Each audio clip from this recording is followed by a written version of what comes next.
nti ligo team yagenze Butambala okulaba Muwanga Kivumbi mu komera gye bali bamusibide Butambala waje yagendayo yagicoordinatinga wa FDC Peter Kibazo Peter Kibazo wa Radio Simba Peter Kibazo bulijjo FDC ya coordinating abana mateeka ya coordinating team yagende Butambala enkera era tiyali national unity platform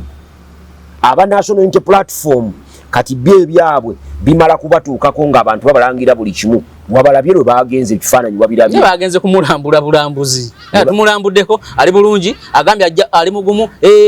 that is kati bano basajja baffe abakulu ne balinda mukwano gwabwe Medadi Lubega Segona akomewo lindako after kukola program zino zetwakola NUP still yagano responding ya responding ate yali mukwano gwa Muwanga muchaza ku radio onawo sinzira okubeera nga otulaba nkwaniriza kubuuzaako nti wasiibye otya afunye okusoomozebwa nkusaasidde ofiiridde olwaza n'okusoomozebwa okulala asootuka ku buwanguzi gwe nkuyozaayoza nyina Senta Musewandagi Senta musomesa munnamateeka munnabyanfuna munnabyabufuzi mukugumbya ettaka mukugumbya obuwangwa munnabyafaayo agenda sooka kubuuze tugenda tandika okwogera ebigambo Senta mubuuza abantu banyabo ne basiba abatula bana gye musinziira mbalamusizaako abafunye ebirungi mu bulungi mbebalizaako Mukama Katonda n'abafunye ebizibu ebyenjawulo mbasaasidde kojja wange akedde kuyomba ndi kubanga yayambadde essuuti wadde nga teriiko ttaayi mbu naye nga nze ndi mu saati ya kisaazisaazi naye yeerabidde nti olwalo lwakutaano Friday is a weekend kati ffe bannamateeka tetuba na mirimu gy'amaanyi nnyo giri awo tubeera mu kajo ku Friday tubeera mu kajo nga tuli ku byaffe kuba tuba tukola revision ya waaka wiiki etambudde ete ebiseera ebisinga omungi tugenda na mu kooti omanye ekyo kiruma abantu bangi naye tebalina kyakikolera ki ekisinga obuluma abantu mbu ebyamateeka buli lwenneeyogerako nga munnamateeka naye mbikoleredde nga somye ntudde mu kiraasi emyaka 4 so abakupinga bangi ku ekyo nnyo wane Buganda fitina nyingi ekyo jesi kwogera bagezi nti munnamateeka kiruma kimuluma gwe bwe oyagala okukakasa nti Buganda wane ebiruma abantu bingi tunuli abadde mu kalulu abeesimbyewo nga Muwanga Kivumbi ayimirira n'agamba nti nze siri intellectual nze ndi peasant abayivu batukoledde ki batuyambye ki Muwanga byaso byogera naye nga alina degree naye nga so byogera era bangi babikola kati lwaki afuna akalulu babikola funa akalulu amanya akatambike nalabe Muwanga yali ku kitebe nga agamba President Museveni akutese bagamba wano tulina president omu ko ye wangi ne bamugamba wano tulina president omu ekyagulanye nalyoka abaddamu ngaba nange musonyi we president kyagulanye kati bino ebimu bye tuli biruma abantu kojja omuntu omuga kati yakulidde jongo gamba nti olina diguli wali yadde akubuuza gobadde naye mu interview munyagwa nomugamba nti sebo nina diguli kati waliwo gwe kiruma okulaba nga sekanja ko ina diguli kiba kimuluma nenga tesigwa mugana okusoma ate danga nkyeyongerayo oli bukati Sewandagi ekimutawanya ebintu abisomye bukulu nawe genda obisome bobo biyita byangu si byangu amateeka si binyeebwa amateeka si munnyo nti buli nyumba gubeeramu omunnyo mu nyumba batogulya wakyogere wa muliraana ne bamukwazika naye amateeka nti abaana basome diguli si buli muntu kati nze waffe eyange genda kuba yakuna mu family kati kawala kange akala akatudde ekyomusanvu bigezo bikomawo lwaleero asatu mu lumu yes bikomawo lwaleero twalina ali ako kenyini ako kewagamba mutekamanyi Luganda naye akaana lwaki tekamanyi Luganda kubanga kati wekali olulimi olubuuzibwamu ebibuuzo Lungereza so kali kateeka okuyiga Olungereza mu background eyo kati wano wekalaga ku senior 4 senior 1 paka ku senior 4 awo kagenda kwata Luganda nga course unit kagenda kwata CRE nga course unit kagateko n'ebyafaayo history nga course unit history gundi history it is compulsory subject yani kati kagenda kutwata history katekeko CRE then kagatemo Luganda then kakole English literature kati oli mukabalira ku A-level history divinity Luganda nkabala literature literature history divinity oba Luganda divinity history awo enkabala ekyo kinyamba bulungi nnyo nkateekateeka nti by the end of senior 6 kati kakuba kakola mateeka oyagala toyagala kati bikomawo leero lwaleero Sewanda jatutandikire wa Muwanga Kivumbi nalabye ekibiina ky'ebyobufuzi kyagendayo kya NUP ne bannamateeka baakyo kyagenda nani kyagenda ne bifaananyi mbiina ono kyagenda ne Lubongoya yaliko Samu Muyizi yaliko bifaananyi byabwe biriwa okay Lubongoya ndabako Samu Muyizi ndabako Kenneth Paulo Kakande ndabako ono yani kapteni yani Katana George Musisi omulala simumanyi oluvanyuma Segona Mpuuga ne Basalirwa nabo ne bagenda so ekibiina laki kyatekinga longo nga tekina bagenda kukyalira ku Muwanga Kivumbi after kugigugumbula nze okusooka byonna njagala kwebaza ggwe era njagala okuwa ggwe credit ne MS Media singa temwampa mwaganya kubuulira nsi ekiriwo ku Muwanga biki ebya transpiringa Muwanga ng'ali mu kooti bano tebaalidduse kuyitawo tebaligenze era wawulira Nalukoola yali ku CBS ndooza alabadde lwa mukaaga nga Muwanga Kivumbi yali mu kooti si ku lwakuna yali ku CBS ku lw'omukaaga n'agamba Asumani Basalirwa yankubira essimu naye nga nayambadde kanzu nga nva mu jjuma ng'ate n'abalonzi bange babadde engeri gye naakava mu kalulu bakuwa akazindalo weebaze bano weebaze bali ebyamuwanga sigenda bifaako ne mbuuza ekibuuzo eki mu nnaku ezo ku luguudo tekubaddeko traffic jam era n'olwaleero wenjogerera kati ku luguudo tekuliko traffic jam bw'oba ova Kampala katugeze Nalukoola weekawempe ng'ova Kawempe ng'ogenda Butambala kubanga oyita ku Northern bypass n'ogwa e Busega n'osala Nateete ng'oli eri kitwala essaawa emu n'eddakiika aga okutuuka e Butambala essaawa emu n'eddakiika 2 omuntu avuga emmotoka ye nga Nalukoola aba ali Butambala. Nalukoola yali asaala jjuma ng'agisaalira mu Kawempe mwasula ng'ali mu kanzu kiki ekyamugaana okudda awaka n'ajjayo ekkooti n'ateekako n'essaati ate ebya kkooti bizibu nnyo kambikubuulire teweetaaga ssaati zino ezaffe eza bulijjo ne suuti just ojjawo bujja kiggawuni kyo kiri n'otuuzaako kye njagala okumanya Nalukoola bamugamba ku budde obwo olunaku lwa kkooti lwennyini oba edde before nga kkooti yankya kaakati Asumani Basalirwa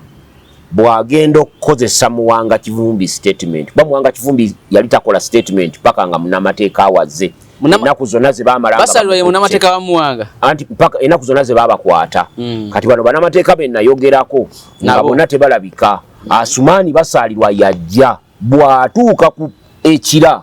Asumani Basalirwa Muwanga Kivumbi nakkiriza agenda akole statement kati Muwanga Kivumbi bw'agenda okukola statement bano we bajjira George Musisi leader of opposition ne secretary general abasatu ne basanga nga Muwanga Kivumbi agenze kukola statement na Asumani bonna nga bw'obalaba abasatu bonna bannamateeka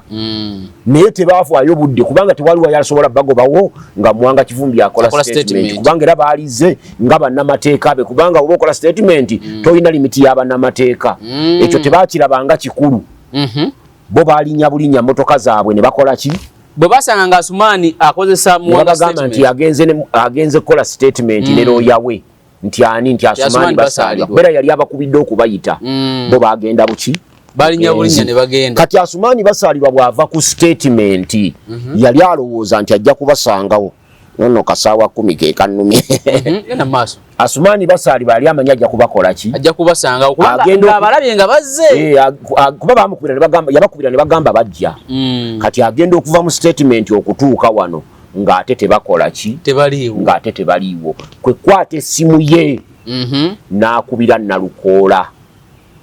mukubira ali kira ku poliisi era ategeeza Nalukoola nti Muwanga Kivumbi statement ewedde naye bano bagamba bamutwala mu kooti Asumani akubira Nalukoola yes nze no mbadde manyi Nalukoola yatya kugenda Butambala aba statement yewedde yes naye bano state egambe mu kooti naye ate bamutwala mu kooti naye ate nze nina omusango mu kooti enakawa kati tukoze tutya oli kwe kumugamba nti ndi business iliyo kati yebo yabadde yewolereza kwe kugamba mbu yali yayambadde kanzu ngate mu kooti baagala masuuti nga kanzu gaabwe tegaliyo mbu ate yali akyalina n'okubuuza ku balonzi ekyo kyakulaga omuntu atali wa buvunaanyizibwa kubanga munno nga bamutwala mu kooti tewaaliwo nsonga yonna yali agamba n'okugamba abalonzi we yali kuba abalonzi bonna abaali bamwaniriza ba National Unity Platform yali abagamba bugambi nti bannaffe banyabo ne bassebo waliwo emergency akasimu ako mukalanye kenkutte munnange Muwanga Kivumbi bamutwala mu kooti soka ngawe ndi munnamateeka nze omu ku bannamateeka abe bagenda omuwoleza mukkirize bino mbijjeko ngende nyambale suuti ngende Butambala kubanga omulamuzi yawa Muwanga Kivumbi essaawa 2 n'ekitundu nga Muwanga bamuyimiriza mu maaso g'omulamuzi ku ssaawa 8 yatuukawo 6 ne bamuyimiriza mu maaso g'omulamuzi ku ssaawa 8 n'asaba by'asaba nga Asumaani yamugambye nti saba omulamuzi standing over paka lwe tunaakola ki lwe tunaatuuka omulamuzi yali mwenkanya nnyo naawa Muwanga essaawa 2 naye n'amalayo ssaawa mmeka 3 kuba omulamuzi adda ssaawa 11 nga zigenda kuwera 11 nga Muwanga Kivumbi ali mu kooti bwogu talinaawo yadde muganda we talinaawo yadde mwannyina talinaawo yadde ani kati Balubongo yabajja kiki ekibaddusa ku poliisi banyiga bunyizimbulwa kuba Asumaani yali mukozesa ono yageza omugaidinga mukola statement nga munnamateeka kiki tebalina buvunaanyizibwa era they are part of the conspiracy ekutte Muwanga Kivumbi kisoboka lwaki kisoboka waliwo abantu betumanyi obulungi totera kwagala mboogereko wano era okamboogereko ye Lumbuye ye Dogo Nation ye ASP Asiimwe abo tubamanyi bulungi nnyo bakolera Lubongoya ng'omuntu mu National Unity Platform ku blogging gye baliko Medad Lubega Sseggona bw'amala okufuna response ya Sewanda jinga bitwali tubyogere kuba yagoyinga vairo buli muntu yagifuna n'abaagala okubiwakanya ne babiwakanya nga tebamanyi nti nze soogera mawulire gesirinaako bujulizi Medad Lubega Sseggona amulaba nga ali ku beach kuba mpulira nga aluka sound k'amazzi ate ndabawo n'ekisansa ekibeera ku beach n'awa statement ye n'agamba nti ffe tetuyinza kuleka Muwanga Kivumbi muganda waffe wadde nga ebyobufuzi birabikanga ebibadde bijjewo Luganda lwe tulina naye ffe tulina Oluganda lwaffe olwatandika n'essuubi 2011 n'olwekyo tugenda mulwanirira ne wayitawo eddakiika ntono nnyo ne tulaba ne Kojjange Erias Lukwago naye n'aleeta akatambi ke kamu ng'agamba nti Muwanga Kivumbi tujja mukola ki tujja mulwanirira olw'eggulo abo abasatu benjogeddeko bwe baatuula ku seeti zaabwe ku YouTube channels zaabwe ne balyoka bavuma Sseggona ne Lukwago ne Mpuuga ne bagattako n'owookuna Katikkiro Charles Peter Mayiga ng'era bagamba n'ogamba olwo baali batugamba nti bagenze ku kooti manya bagenze mu kkomera nga baagala Muwanga Kivumbi batuteyo ddiru yaabwe gye bajja ewa Museveni mbu baagala Muwanga Kivumbi akkirize nti Museveni teyabba kalulu yakawangula mu butuufu mbu era Muwanga Kivumbi ne bamuwa n'eddiru endala akkirize mbu ye ebyo tabiriimu byali bya National Unity Platform yategeka abantu ebyo mbu Muwanga Kivumbi n'abagamba nti oba nfiira mu kkomera kanfiireyo sijja kuvaayo naye njagala ojjukire we waaliwo hostility wakati w'Obwakabaka bwa Buganda ne National Unity Platform Katikkiro Charles Peter Mayiga yayita Kyagulanyi ku Bulange kituufu Kyagulanyi n'ajja ku Bulange n'asinkana Katikkiro Charles Peter Mayiga ne ziba nseko na ssanyu jjerere n'ebifaananyi ne bigira ki ne biruma era abantu aba basatu era Kawungeezi baatandika Katikkiro Charles Peter Mayiga ne bamugamba nga Katikkiro Charles Peter Mayiga bw'abadde ayagala okuwa Kyagulanyi obutwa era Kyagulanyi awonye okulya obutwa kubanga emmere gye bamuwadde ng'akyadde e Bulange Kyagulanyi tagikoze eki tagiridde nze nzirayo eri mu bigambo bya Bobi Wine tulibalabira ku bikolwa byabwe kati nze ne mbuuza bano ebikolwa byabwe biwagiraani bazze ekira poliisi basanze munnamateeka Asumaani basalirwa agaidinga oli okola statement nga munnamateeka nate nabo bannamateeka nabo ate badduseewo kakati bonna basatu bannamateeka mu bufunze bagira motoka emu bonna simanyi babagira ekyo saakimanya information yange saamanya naye sisuubira nga bayinza otambulira mmoroka emu kubanga loop alina konvoyi ye naye ne bamala ne badduka ne bavaawo kata gundi ani Ssenyonyo ani ono omulala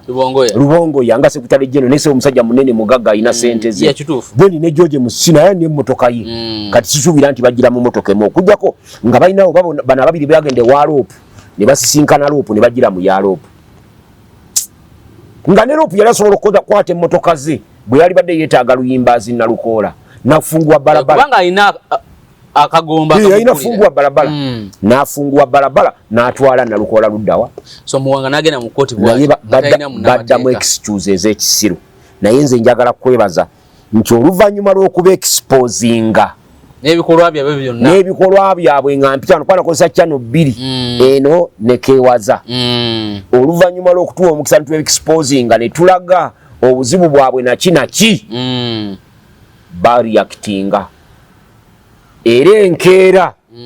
bafuna legal team ate ne legal team yagenda enkeera ate teyali ya National Unity Platform kubajjukira nkomawo wano ne nkugamba nti legal team yagenze Butambala okulaba muwanga kivumbi mukomera gye bali bamusibide Butambala baje yagendayo yagicoordinatinga wa FDC Peter Kibazo wa Radio Simba Peter Kibazo bulijjo FDC ya coordinating abana mateeka ya coordinating team yagende Butambala enkeera era tiyali National Unity Platform aba National Unity Platform kati bye byabwe bimala kubatuukako nga abantu babalangira buli kimu wabalabye lwe bagenze ekifaananyi wabirabye bagenze kumulambula bulambuzi tumulambuddeko ali bulungi agambye ali mugumu that is kati bano basajja baffe abakulu ne balinda mukwano gwabwe Medadi Lubega Sseggona akomewo lindako after kukola programu zino ze twakola NUP still yagano responding ya responding ate yali mukwano gwa muwanga muchaza ku radio ya responding naliyogana nakola legal team naji coordinating ne bagenda okulaba omusibe waabwe enkeera ne bagenda okumulaba kati bano bwe bamala okuswala tuba tudda wano tugamba nti yani timu yagenzeeyo nze nabyogera yani timu yagenzeeyo si yaabwe nenzira wano nembyogera ne balyoka batandika okupakuka era n'abantu bandabudde Sewanda Kibeera mwegendereza National Unity Platform ejja kukuba munange ne waliwo n'abatuwaayiriza Kojjango bawalidde sente gw'obombuulira mbusimanya aba Buganda Form 7 bagamba mbu baatuwa sente era kino campaign gye tubadde tukola wano ne kukeewaza mbu baatusasula nonno babenga batugamba sente entono ssebo emiliyoni 5 ze baatuwa kati bani abaganda Form 7 benyini waliwo ngambye wano kumacha yankubidde kasimu nagamba mbu mu accountability yaabo mwetuli mbu nga twafuna emiliyoni ebi Sewanda mbu era guno abadde akola mulimu gwabwe Sewanda gyokoze omulimu gw'amaanyi nnyo nekojja akubira wa Buganda Form 7 ayaka Sewanda tukola omulimu gw'amaanyi nnyo tetubanja ankubira yangamba nti Buganda Form 7 mu accountability yaabwe fetenga tetunze egamba Sewanda gisekanjako ne kwezi bali ku list abafuna sente miliyoni 5 sinabazifuna okujjako nga bazifulumya ne bazirya kubanga olaba n'okusasula ebbanja lyokojja lyobadde omumanja omusajja yatuwadde sente weebwetu wa mu diaspora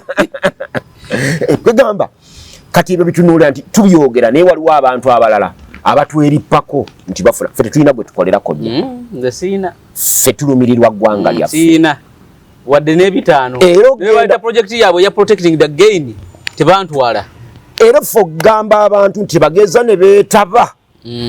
mu protest vote twali tulumirirwa musaayi gw'abaana baffe Uganda era buli muntu yenna eyeetaba mu protest vote eyagendayo teyavaayo nga bwe yali bangi ate tebaavaayo n'abalala basobola okuba nga bayiggibwa era ebimu ku bisibya muwanga kivumbi bya protest vote kituufu bye byagendayo ne bibeetabyamu era ffe n'omuwendo gw'abalonzi okendeera ne gutabanga bwe gwali nako byali bigambo byaffe kuba nze kankubulire kojja nze kubalonda 221 nga tebalonda mu 226 ninako bulu bwange 9 ffenna tetwalonda 221 nga twalonda 221 era nga ffenna twakawa Kyagulanyi 226 tewalonda ate senga nalonda nalibadde nti ekyamuswa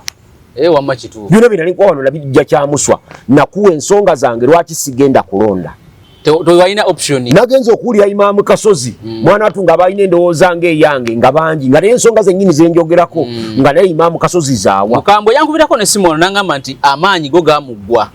naye nze nakubuulira akalulu kange lwaki nakamma Kyagulanyi kugenda kubikka kimuli ku ntaana y'Obote Sewandajje tuddeyo waneeno bali kati nalabye aba NUP ne Bondooza bagenze kumukyalirako then nendaba ne Seggona Mpuuga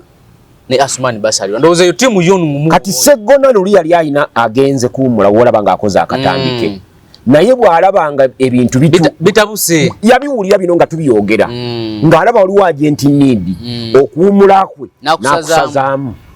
n'akomawo lwakuba nti yagenza otuuka eno ssebo nga Magoola aliko atulirako obugege ali ku Seggona avuma amuyita simanyi kimpi Juni yayise bakansala bonna Magoola ng'ayolesa ssente agenda ziko yayise bakansala bonna nabo emitwalo agaaga Magoola uwa waka abaki aba NUP abawangudde n'abawa n'abasuubiza ambulance 2 simanyi n'abasuubiza sente zagenda kuzijjabwa nga tugenda kumujjako kati owekitiibwa bawulira ebigambo bwe bityo byali bimunyiza nga yayagala agenda kuwummulako era bwe tumugamba nti atuwaabe omusango ye n'agaana wadde walabye mu lupapula lwabukedde jjo lwagambye nti ddiiru wakati wa Magoola ne gundi ebizadde kati Magoola agenda kuvaayo naye nkubula bwawulira ebituuse ku mukwano gwe wadde balumbuye bagezaako bino ebigambo ebigambye bano abaana abasatu be baayogera baali bagezaako kugoba Baseggona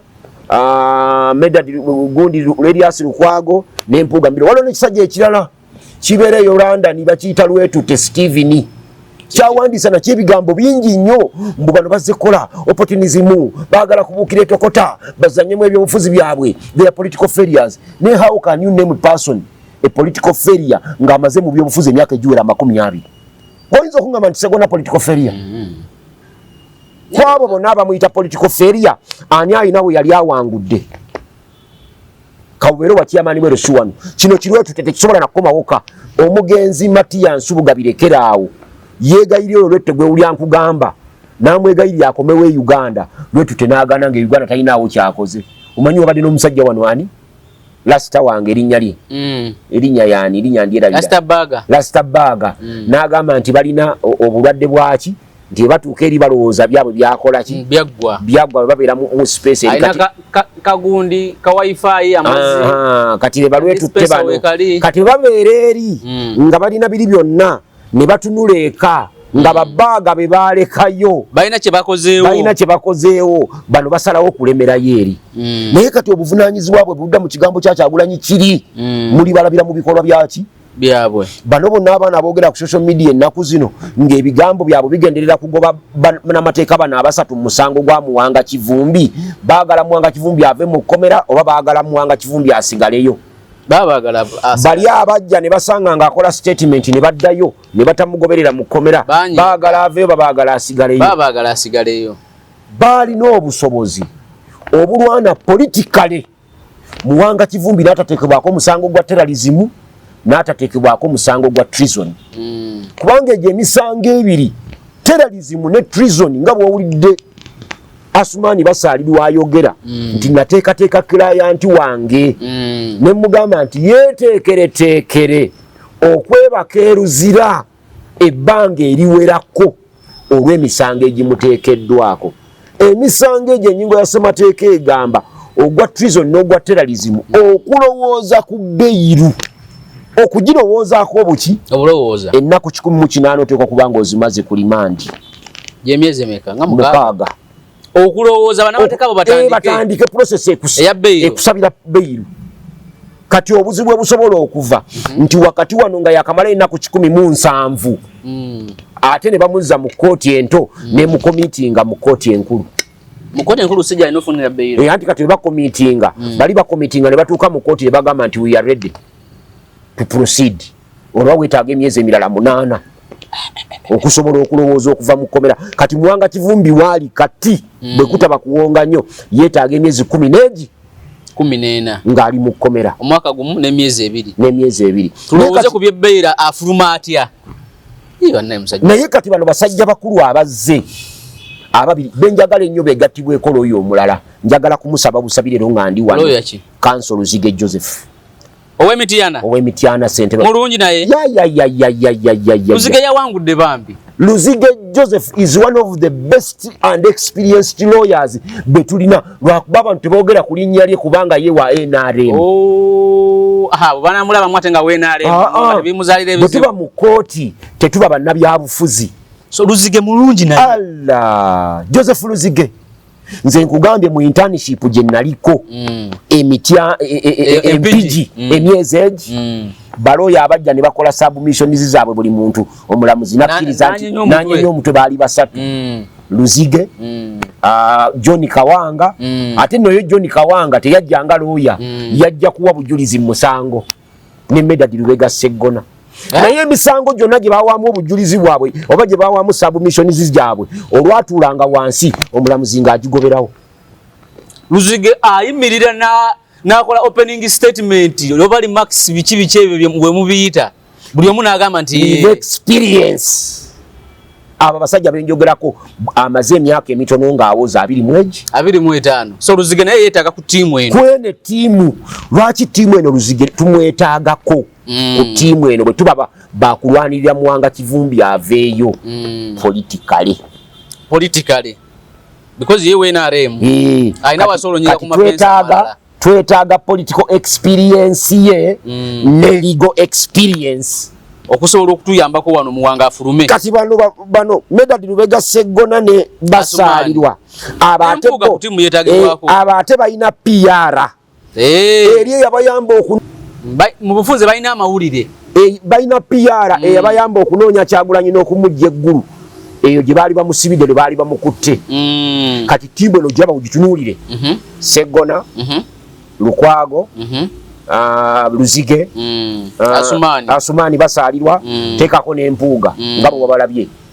Muwanga Kivumbi tayinza kumala myezi 6 mukomera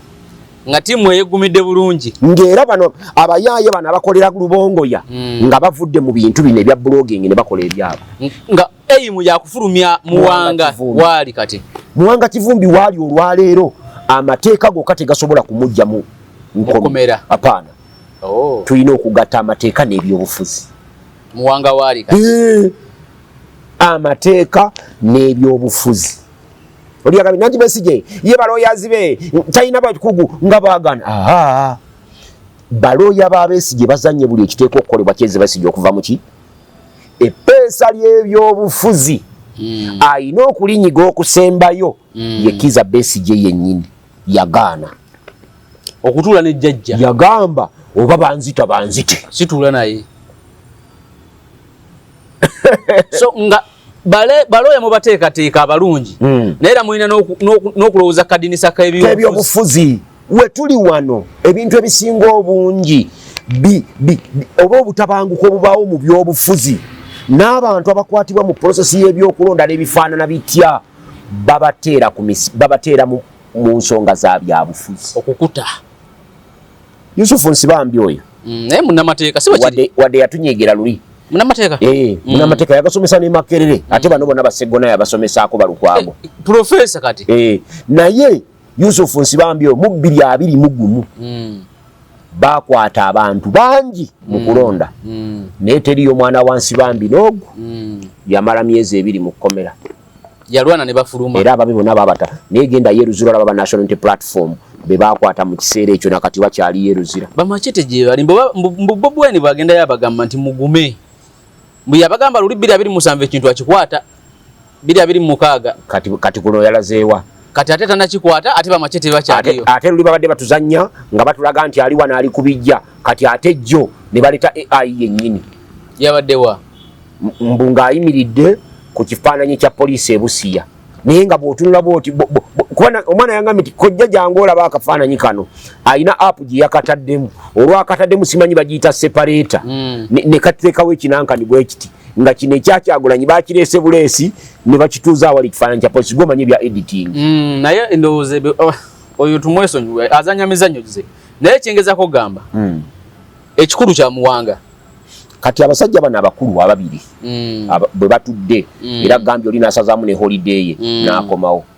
Elias Lukwago naye yali badde ali mu kwekubagiza nti bamwangudde ng'anakuwalirako bannakampala abe ebibaddidda kati maaso ekkubo ly'abannakampala ery'omu maaso. Kankulage gwe kankusomere wano statement eyabadde mu statement abakulu bano ze bakola ssebo ojja kwewuunya. Endagaano abakulu ze bakola balinamu statement eyogerwamu. Baani abakoze endagaano? Ogenda giwulira naawe. Ono yawandiise bw'ati. He emphasized that his primary goal is to ensure the development of Nakawa and deliver the services he promised to the voters during his campaign. I quote, I am going to put politics aside, especially the politics of my party, National Unity Platform, which disagrees with the NRM government, in order to access the resources that Nakawa needs for development. This is the only way to move Nakawa forward. Kituufu. Omanyi? Kituufu. Bwabanga ye Meya Nubianiri gwe balonze, mutuufu ebyobufuzi abiteeke okubali. Akolera abantu b'e Nakawa bafune obuweereza. Kakati waliwo endagaano eyabadde eteekebwako emikono ku baana abasajja. Buli candidate wa National Unity Platform okusobola okumulangirira bambi ku kifo ekyo kyawangudde. Naye ekimu ku byo ng'omaze okuteeka omukono ku ndagaano eri ne bakulangirira wabadde oteekwa okuvaayo publicly n'okola public statement ng'eno. Statement ejja ku mukutu gwani? Nja gukubuulira nze emikutu gyange era nolina gukuwa emikutu gyange giba credible. Naye waayi mpulira mbwe Kawempe NP yafunye bakansala babiri okka kituufu? NRM nefuna 17 nga NRM yabajjewo Kawempe. Bafuna era yabafunye. Naye bino byonna byolaba bakansalazi bafuniddwa bakozi batya kati njagala nkusese ewaffe. Ewa Nansana municipality. Ewa Kaana Kambata baatutte ennaku ezi tebanalangirira okulangirira Kaana Kambata. Naye Kaana Kambata yatuuse to the extent nti ne muganda we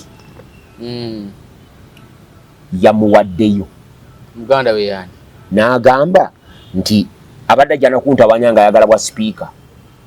Muganda we naye badde kansala. Yabadde yeesimbyewo ku bwa kansala ate ng'omusajja abadde ayamba nnyo abantu okuvuganya nga yayiseewa. Abadde alina tikiti y'NUP bambi ng'ayitawa. Kaana Kambata ye Meya wa Nansana municipality. N'awaayo omulala Ntala Asumaani yali personal assistant wa Wakayima. N'awaayo omulala Hamuza Kasozi Hamuza Kasozi teyawangudde ng'ayitawa. Kubanga Hamuza Kasozi yabadde alina okuba sipiika kati ate nga ddiirwa egamba nti sipiika wa Nansana municipality ayina kubeera gundi ono NRM Kalungi. Omanyi Kalungi yayiseemu Kalungi ow'Ennabweru mumanyi ate nga Bawanancha chairman wa Nnabweru. Bawanancha chairman oyo Kalungi ng'ayiseemu yabadde ddiru. Okimanyi nti Kapulado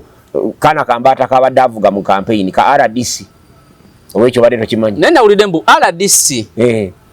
nani awo omulala waliwo omulala oba Maseruka chairman aspiring chairman we ate be bakubye n'omulala owa NRM n'omulala bamuyita Mugabo owa NRM yani owa NRM Hamidu Nsubuga bakubye Hamidu Nsubuga nga bamugamba nti yesaawo nnyo akuba aba NRM ebikono ng'era bagamba nti yeekobaana ne chairman Nancha ne babbe emmotoka ya Mugabi mumanyi Saamu Mugabi nti yeekobaana ne Nancha ne babba emmotoka ya Saamu Mugabi. Saamu Mugabi yakamotoka kati obuzibu we bwabadde nga ssentebe elect wa Wakiso district yani Ian tukutumidde agamba nga municipalities essatu zonna baziwadde NRM tebayinza kuddira eyiye mwava ye gavana wa Wakiso ne bagiwa Kaana Kambata wa National Unity Platform. Yabadde aganye kyonna ekisoboka kikolebwe Hamidu alangirirwe. Kati awo Hamidu yabadde alina omukisa ogutabangawo ng'abalegina Nakazi bakitte essaala gye basaba bagamba Hamidu awangule Kaana Kambata okutuwangula waakiri Hamidu awangule n'aba Kaana Kambata nga nabo essaala gye basaba bagamba bakitte okutuwangula Hamidu awangule kati Hamidu odds zonna mwaba beti Hamidu jabade kibimba nekyasigaddeyo odds zonna nga ziri wa Hamidu nga ziri wa Hamidu kati obuzibu bwavudde be bali atabalala nga RDC balina kye bagatta ne Kaana Kambata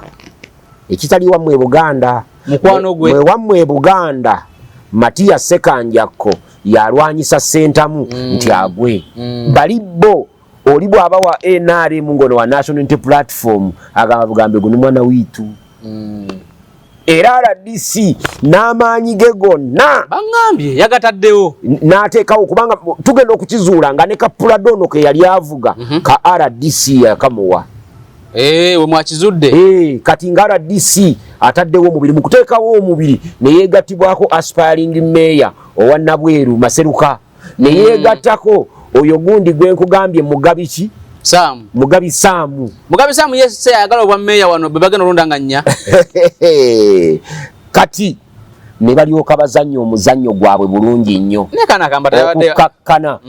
nga Kaana Kambata ayingidde mu agreement eno ne Kaana Kambata yabadde awangudde era nga akkiriza nti aba Nuupu bagende aba NRM bakole ki era nga ddiiro evudde ku Hamza Kasozi etutte kalungi kati speaker ddako kati linda ku Nansana municipality bakansala abasinzewo obungi ba kibiina ki NRM mbuba NRM ne Kaana Kambata tumuyoza Kaana Kambata atera okunkubira ku simu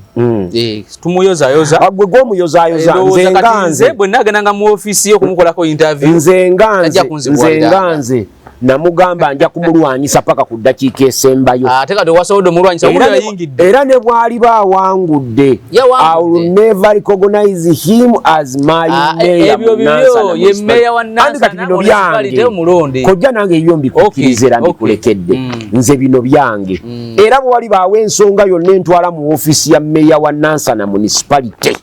ndigikolera mu municipality endala lwakuba muvubuka muto asobodde okuyolawo ekintu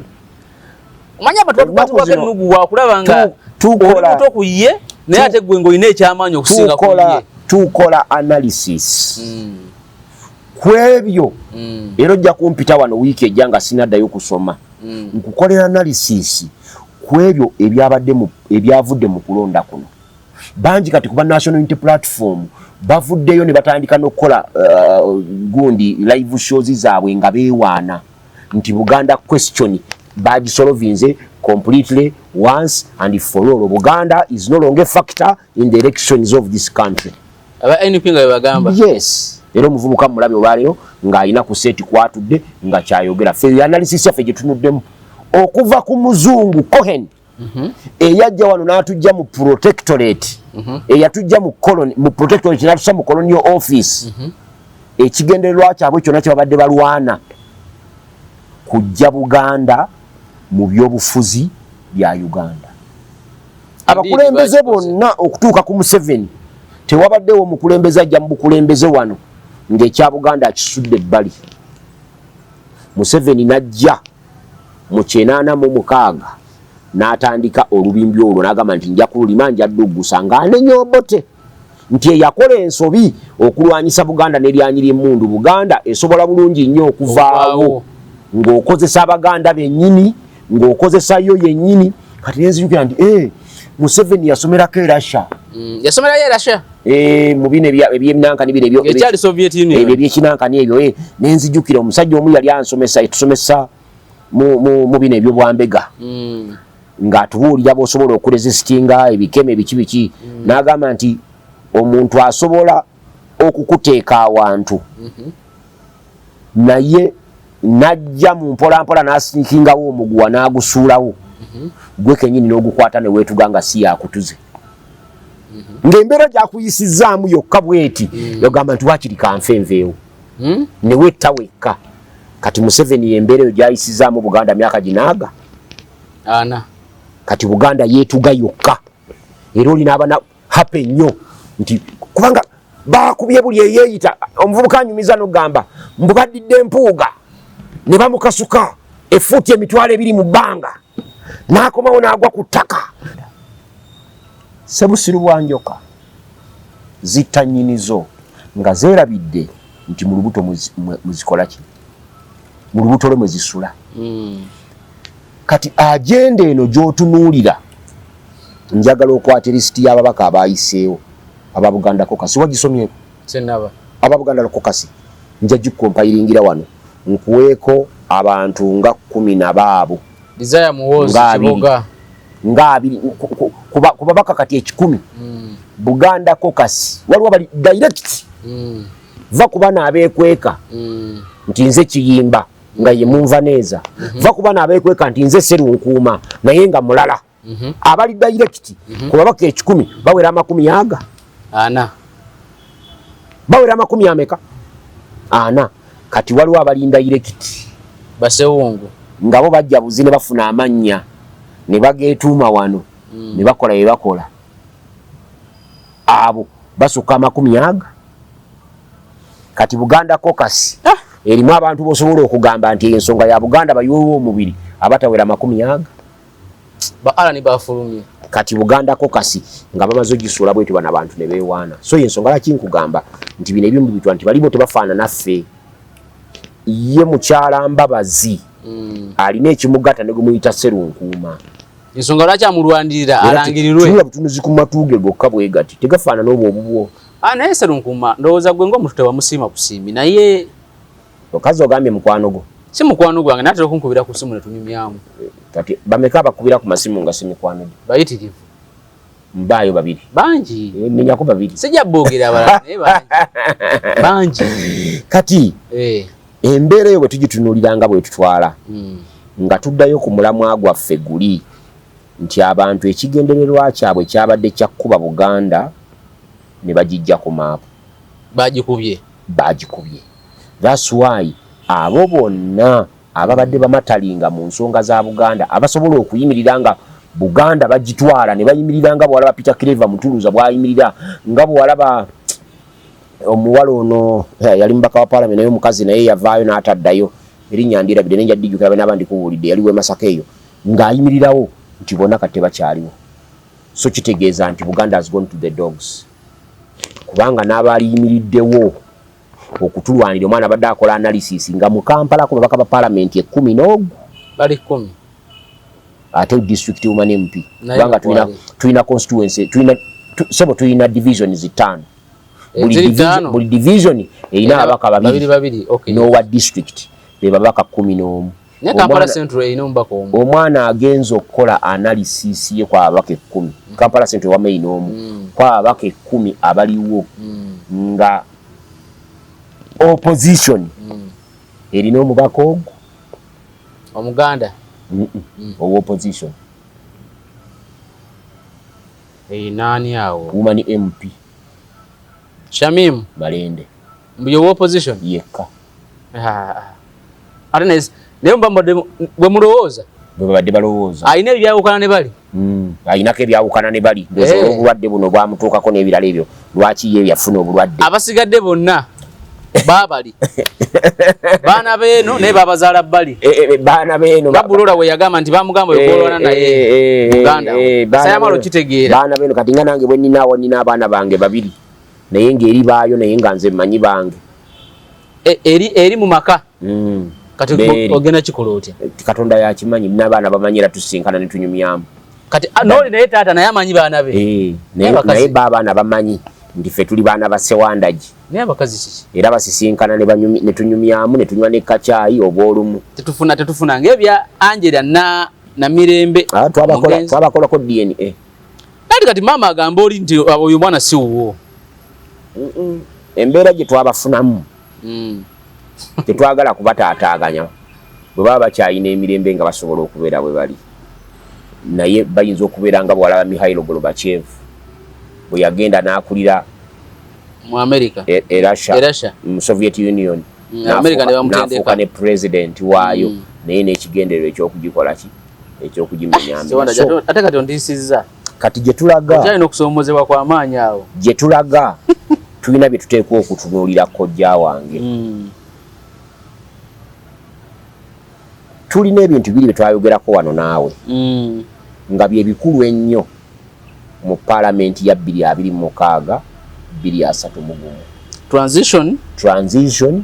ne succession byawukana. Transition eva from one president to another president under a peaceful transfer of power. Succession from the president to himself. Alowooza ye kati ali mu succession ate nga ffe twagala transition. Ffe twagala transition. Ye Museveni wali kubanga ali absolutely corrupted by the absolute power he has. Ayagala succession. But absolute power corrupts absolutely. Ekyo nakyo walina okimanyi. Kati ayagala succession mu kifo kya transition. Kati obuzibu tubadde nabwo abadde alina okuteekawo omubiri be babadde bategeera basemujo. Najjo nabadde mpuliriza General Henry Tumukunde. Mutabani wa General Henry Tumukunde ekisooka alina oluganda ku mukyala wa President Museveni. Ekyokubiri ne mwami Museveni they are colleagues nti bava bonna muki mu nsiko. Kati babadde ne regime eyaabwe 50 years master plan nga Museveni yagikulembedde. Era bonna obutakanya babadde ne Museveni bubadde obu Museveni butakulembera myaka egyo 5 bwogu. Museveni n'abatuulako emyaka 5 alabika agenda gimalako bwati. Bali bateseza bagabane kulembera nkulembera. 50 ya master plan yali egamba gwe kulemberako 10 tulagenda okurotatinga nga tubakalakasa emyaka aga. So Museveni watula mu ntebe bwati gyonna 5 n'ayagala agirye bwomu we batandikira okwawukana era Besigye we bava okujja eno. Kati General Henry Tumukunde alina mutabani we kali awo kalenzi katonnyo bwe kati size yiyo kawanvu nakatambula mpola bwe kati kali polite but dead agenda maje musajja musirikale wa UPDF ali wansi wa General Muhoozi Kainerugaba. Bona bachali mu 50 year master plan. Kati 50 year master plan erina akaana kezaala bakayita Muhoozi project. Kati akaana ako ka Muhoozi project nakanya kazaala ke kabiriti akakoleza abalala project gye bayita Bahima Century Dynasty. Eyo nga ya myaka emeka ejuliriza emyaka 10 nga batukalakata abesaidye bannaye no why yes so planning ebyo bane Katonda nga planning anti bweto twayogera nabuyisonga alese 50 ya master plan yagiye tate banajiwezaako myaka 10 ne mugamba ne Katonda aplaninga kati 5 gaweddeko Katonda planning de ruda 5 planning de dola babali tomanya anti bode tebunatuuka. Kati njagala nkulage nti jeno mu Henry Tumukunde mukwano gwange raba kigwenjogeddeko mukwano gwo nyo nkugambye ne bwe nesimbawo mu 2000 kubwa kansala mu 2001 ebipande byange byali kakamu nga kibiina kye ekya papu kati mu budde anti tulina we bayawukanira muzeeyi wange Bidandi Sali bwagaana okwesimbawo okuvuganya Museveni Tumukunde namwawukanako abasinga bamwawukanako mu mbeera eyo. Bidandi yagamba nti ne bamukwasa obuyinza nga Museveni akyaliwo. Era abuwa Museveni. Ale kuli alagamba nti Museveni yamumanyi. Yamutegeera nti ayagala nnyo obuyinza kirabika. Era asobola okukola kyonna ekisoboka asigaze obuyinza. Kati nkulaga General Henry Tumukunde nti General Henry Tumukunde ayina mutabani we. Bo bali mu generation ya Museveni. Batumukunde evaawo naye obuyinza ekyabatwaza abaana baabwe mu magye baagala bukwasa abaana baabwe. Kati General Henry Tumukunde yazzeeyo ne bamulonda ng'omubaka wa parliament ajje mu parliament era yazze kati njagala otunule General Henry Tumukunde nga Museveni aleese project ye etali transition yefuuka succession mu kifo kya transition nga General Henry Tumukunde y'omu ku bayimiridde okusekendinga motion eyo. Mpaayo basiri bolowooza nti bajja kuyogera ku floor ya parliament bamatizeeyo bannaabwe okwabaloninga project eyo opposition aba opposition nkereta nyinyenya oyo muleke vimba mulyanyama vimba nyiga mulyanyama simu kunonya mweni yup nyiga mulyanyama nyiga kunonya mu bibina birebira FDC UPC NRM in fact ate abayinza okubeera abo muzinzi okwogera ku nsonga ate bali mwena naye ate aba UPC abalyogedde ku ebyo bakola endagaano noono era balina olutalo ne Buganda era ndabawo ne Mawu kubasobola okwogera Mawu naye mulabawo era naye yakola endagaano naye ali mu kalagaano kano agenda mu succession si mu transition kati Basumani basalwe wadde basobola okwogera kati olabye enkereta nyinyenya oyo muleke olaba George Musisi ng'atuula ekiro kiramba n'akola minority report George Musisi mulaba asokola notice n'akola minority report nejja ku floor ya parliament kale George Musisi leese bani abagenda okugidebatinga tuli mu debate kati ndi mu kuno nyenya nkereta nyinyenya nkereta nyinyenya mulya nyama yageze engero mbiri yageze alinda ko ndaba ndi munonya babaka sokove ku nkereta taina sinaso ngachi tumuogerako mulya nyama ntajja kusobola magola ekikazi kyeno kino ekyemba kinde kisobola okwogera ekibale ekispeaker kya wano owa NRM nawakanya kya KCCA chi Zahara Luyirika in fact n'omubaka wa wano lubaga South Zahara Luyirika asobola okupresentinga Zahara Luyirika gwoyogerako ddayo mu byafaayo bye nga bajja mu Lord Mayor Elias uliriza nedda nze siri mu byafaayo ndi ku muntu kati anti ng'asobera nze njagala kutambula mu byafaayo asobola okubeera ku floor n'ayogera naye kino ekiteeso kye twogeddeko General tumukunde ya president nze okay kati yogera boti ndi kwabo bonna ani golabawo asobola okuyimirira nga ye nga balese teretebwa wali nga balina kyebagala oyisaawo kyo kyoba oyogera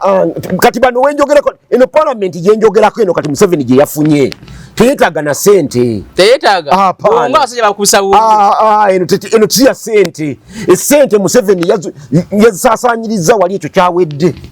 bakubya abagezi abasobola okwogera wano kati wetaaga sente asajja baleta bwongo ku bwongo mulyanya masobola okuyimirira no responding ajja tumukunde George Musisi balese etteeka liri ligenze mu committee of parliament bavuddeyo George Musisi ne minority report George asobola kati ye azene minority report kale tandika okumenyera ba secondaries ba minority report n'abageno gidi okubaka wano Lubaga South omulonde kubanga baba nasola asobola okwogera kubanga baba NRM abali director 100% NRM bo bajja kubayita Ntebe mu State House ebo kituufu nga koka sekoze eki etudde nati bane kino kyekiriwo bajje wano nga bawuliriza listening posts kati gye tusuubira okwanukula okulya n'okombe suwani wali badde eno mpaayo basatu kubomanya abasobola ejo gye Musisi asobola kubanga kati mbaka wa Kisoba muyita Naluyima naye asobola kubanga kati ne leader opposition yennyini sinaba muogerako okusinziira ku ngeri gye yafunyemu obuwanguzi bwe talina kigambo kyagenda ko oyo yes nze nange sinamwogerako nyine ensonga zange waki sinamwogerako kyolaba ndi mukuba Naluyima ndi kuba George ndi kuba Ujinia Nasolo ndi kuba Javira mulungi ndi ku Javira kati mazobbogerako Javira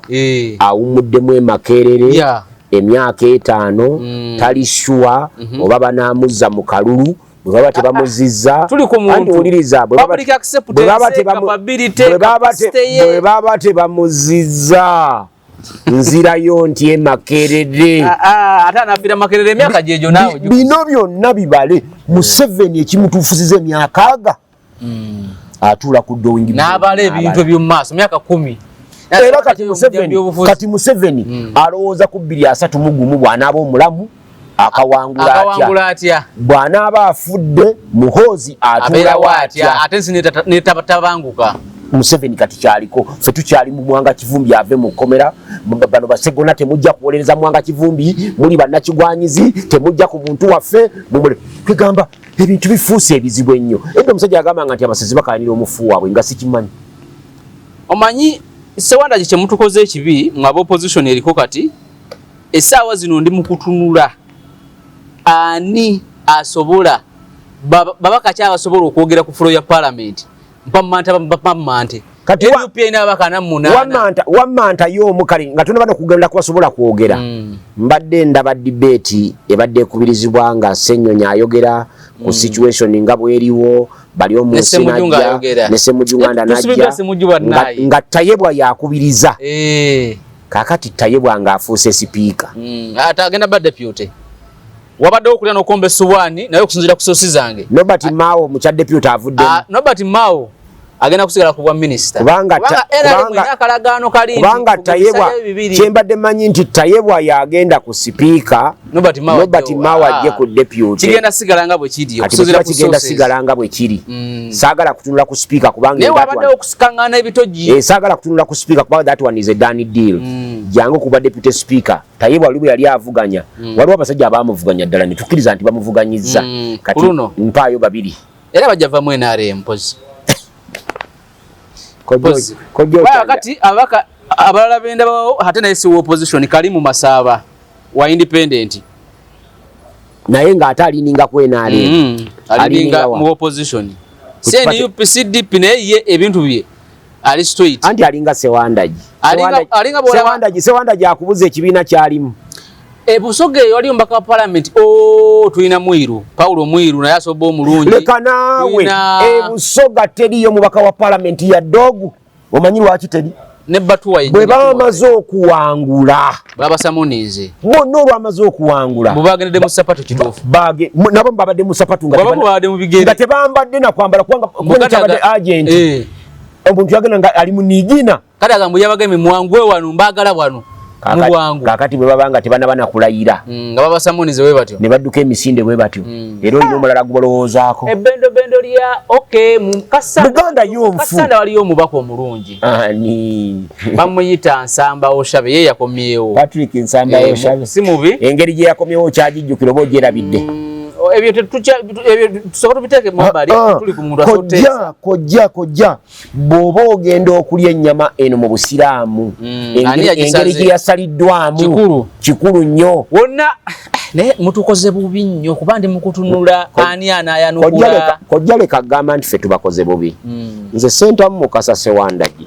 emyaka gyonna gyondeese wano emyezi gyonna gyondeese wano okuva mu mwezi gwa 11 myaka giwezese otuwezezza emyaka ebiri waliwo twatuuka nga bwe tubeera wano ku seeti tukaayana bukaayanyi n'osooka n'okita era ennaku eziwajja n'oŋŋamba n'okuŋŋamba nti Sewandagi yatugamba Dawudi naye era nenvaayo nengidifendinga statement yange nsobera statement gye sobola kudifendinga Sewandagi tuli mu kusiibula Kyagulanyi akyali Dawudi lwakubanga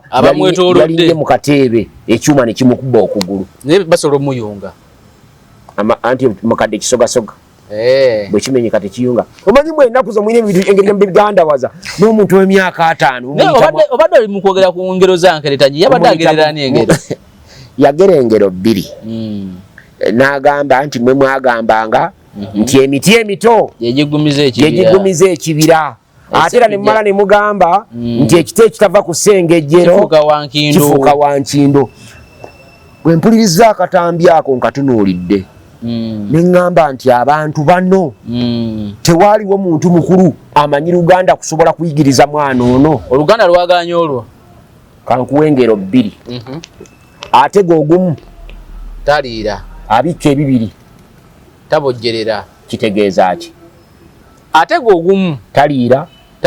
abikka ebibiri tabojjerera waliwo n'olulala entubiro embi ekukwasa ku nkanaga entubiro etaakumire ekukwasa ku entubiro embi ekukwasa ku nkanaga entubiro etaakumire tekukwasa ku nkanaga ezo ngero ziri 2 bw'oziwulira ziringa zifaanagana bwe tuba nga tuli mu mikolo Abaganda balina Abaganda n'emirimu gyabwe bwe tugenda mu kuyigga bakugamba nti emitego tega mingi ng'oli mu kuyigga emitego tega miki mingi naye bw'ojja mu kumulisa enswa bw'obikka ebiswa ebisukka mu kimu toteekwate kubojjerera kubanga bw'onodda mu kubojjerera ojja kuwoomerwa ogende okutuuka ku kiri nga kyakuuludde bw'otega bibiri olina kubeera attentive ova ku kino odda ku kiri kati engero za Nkeretanyi ziriwa emiti emito gye gigumiza ekibira naye emiti emito si kibira. Lwaki gigumiza kibira? Mu kibira mubamu emiti emiwanvu ng'egyo emikulu gy'emikulu. Kati obuto bwe butabaamu ekibira kiba kyangaala. Ekibira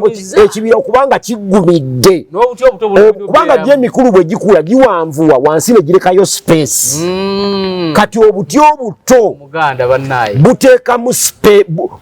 bukaba space eyo n'oba ng'olengera kibira naye ng'obuti obuto bwe bubisse wakati awo so bwonna obuto bw'obugjamu ekibira waggulu oba okiraba nga kyangaala. Kati ate bw'otema emiti emikulu gyonna n'ogitemamu bw'oba oyagala okusaanyaawo ekibira otema mikulu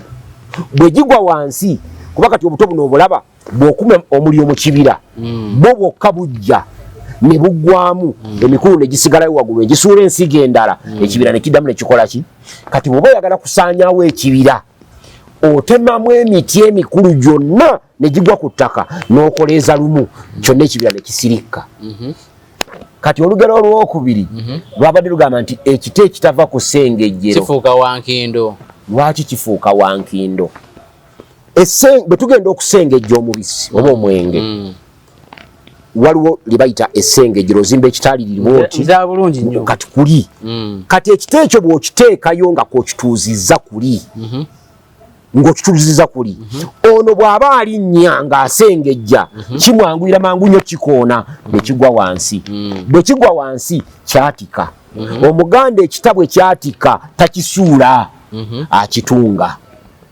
ne kiba nga kifuuse olukindo. Kati bwe kiba nga kyo buli kiseera kibeerawo ku ssengejjero kubanga kye bakoona buli kiseera kyekikola ki kyekigwa ne kiba nga kijjudde enkindo tekitegeeza nti si kya mugaso.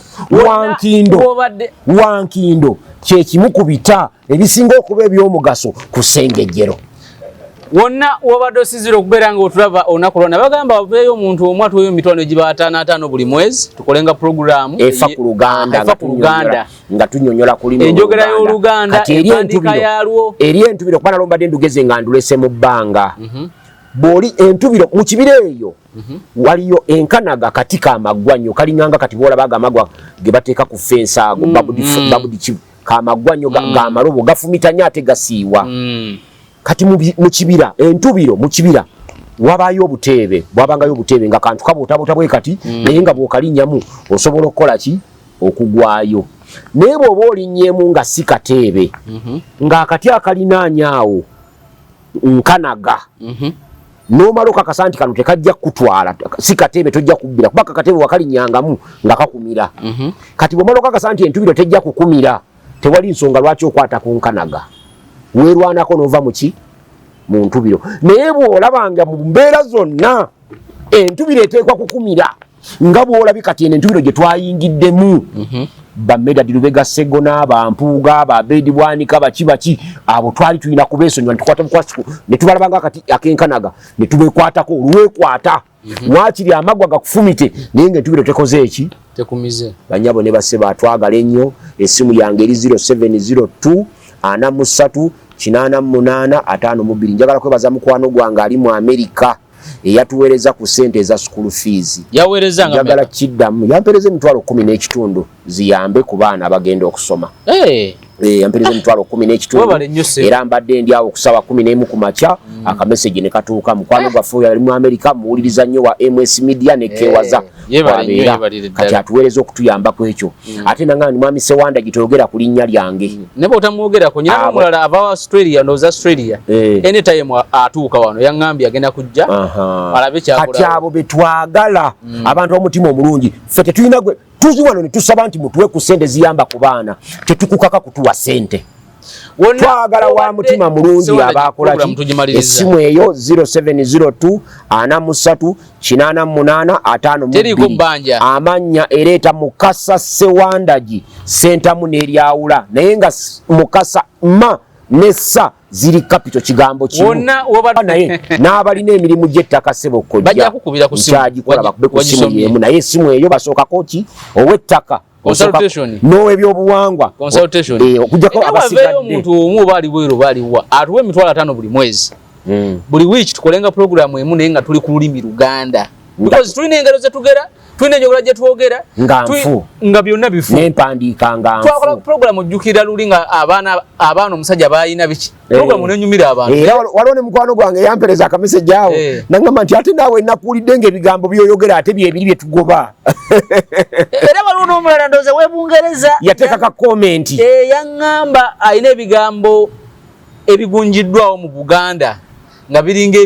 nga si bya Luganda. Okimanyi nti abantu abasinga ennaku zino Oluganda lweboogera Lusoga na Lunyarwanda. Sowona tugendako mawano weewaawo tujja kutandikira olunaku olala akuume